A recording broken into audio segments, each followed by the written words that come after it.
বিশ্ববিদ্যালয় এই ধরনের মৌখিক ঘোষণা এর আগেও অনেক ঘোষণা দিয়েছে, অনেক কিছু বলেছে।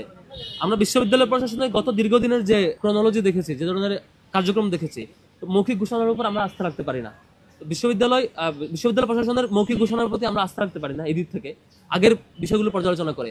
আমরা যেটা বলবো সেটা হচ্ছে বিশ্ববিদ্যালয় প্রশাসনের এখন দ্রুততম সময়ের মধ্যে যেটা উচিত সেটা হচ্ছে প্রত্যেক স্টেক হোল্ডারের সাথে বসে একটা কনসেনসাসের ভিতরে মাধ্যমে সবার ঐক্যমতের ভিত্তিতে একটা লিখিত ফরম্যাটে নিয়ে আসা, যে ফরম্যাটে যে রাজনীতি করতে চাইবে না তারও যেমন অধিকার হরণ হবে না, যে রাজনীতি করতে চাইবে তারও কোনো ধরনের সাংবিধানিক অধিকার হরণ হবে না।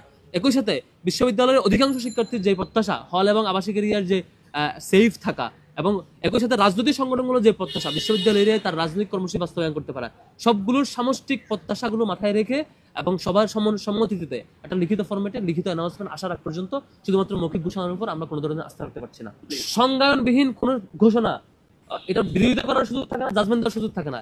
ওনার বিশ্ববিদ্যালয় প্রশাসন যে নিষেধাজ্ঞা বলেছে শব্দগুলো সংজ্ঞায়ন করে নাই, কি নিষেধ করছেন, কতটুকু এরিয়ার মধ্যে নিষেধ করছেন, নিষেধ হলে কি হবে, নিষিদ্ধ যে ঘোষণা করছে সেটি ব্রেক করলে কি হবে, এবং সে সংজ্ঞানের মধ্যে কি কি শব্দ আওতাভুক্ত হয়, কি কি শব্দ আওতামুক্ত, এ ধরনের কোনো ফ্রেমওয়ার্ক তারা দেন নাই। যেহেতু সংজ্ঞানটা ক্লিয়ার না, সুতরাং এই ব্যাপারে জাজমেন্ট দেওয়াটা আমাদের জন্য কঠিন। আমি সেটাই বলছি, রাজনীতি বলতে কি, আমরা আবাসিক এবং আমাদের যেটা রিকমেন্ডেশন ছিল আবাসিক এবং হল এরিয়ায় পলিটিক্যাল প্র্যাকটিস না থাকার ব্যাপারে আমাদের রিকমেন্ডেশন বহু আগে থেকে ছিল। আমরা বলেছিলাম বিশ্ববিদ্যালয় কেন্দ্রিক রাজনীতিগুলো চলবে। আমাদের রিকমেন্ডেশন ছিল রাজনৈতিক সংগঠনগুলোর প্রতিনিধিরা তাদের হলে থাকবে আবাসিক শিক্ষার্থী হিসেবে, তার রাজনৈতিক পরিচয় কোনো ধরনের ফেভার পাওয়া কিংবা কোনো ধরনের চাপের মুখোমুখি হওয়ার কারণ হবে না। তার রাজনৈতিক পরিচয়, সে তার মতামত প্রকাশ করতে পারবে, পলিটিক্যাল প্র্যাকটিসগুলো বিশ্ববিদ্যালয়ে এরিয়া কেন্দ্রিক করবে, এটা আগেও বলেছিলাম আমরা।